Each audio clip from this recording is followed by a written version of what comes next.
Everybody ready? Yeah.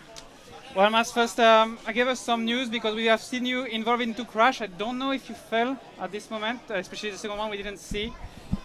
Luckily, not in any of them. I fell down, but I was stopped both times. And okay, the first time didn't really matter. We made it back easy, and it was early in the day.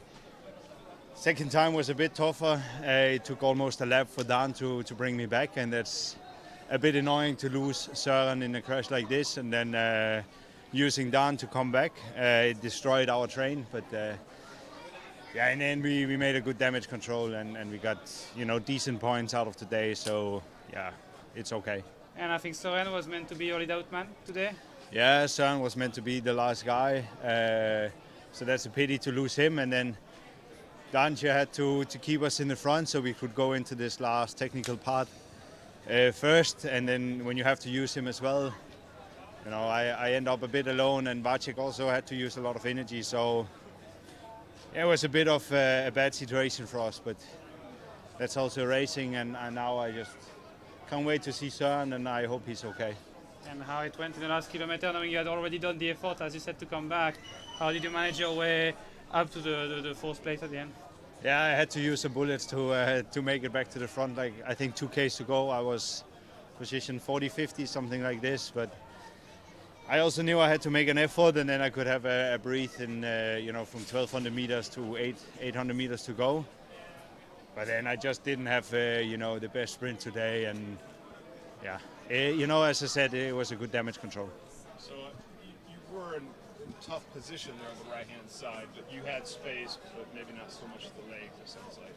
Yeah, there's no excuses. I had the space, I didn't have the legs. So, that's how it is. Sometimes the legs are there and sometimes they're not. And on an easy day like this, the whole day, and then a sprint on fresh legs, that's not my favorite thing to do. But it's okay. We still scored some good points today, and we keep fighting. Were you surprised about the sprint, the Red Bull sprint with Red Bull rider Primoz getting some ponies and moving a bit closer than you overall? No, he's riding to win this race, and he wants to get all the bonifications he can get. So that's completely normal that he tries to do that. But I have zero interest joining this sprint for 6 seconds or something like this. So good for him. Nice that he got the seconds, and hopefully it's going to help him in the end of the race. But it doesn't change anything for me right now. And can you explain, when is the next shot? When will the sprinters have their chance? Mate, I don't know. I'm not looking that far ahead. Now I look until tomorrow, and then we see how it goes, and then we take it day by day. Did you have the chance to enjoy a bit more? Yeah, it's nice. It's nice to be back in Italy, and it's nice to have the leaders jersey in Italy. Yeah, tell us, can you this time enjoy a bit more having the pink? Despite it. Yeah, of course. It's more special to have the pink on a road stage than it is on a TT. So today was really enjoyable, and it was an experience I won't forget.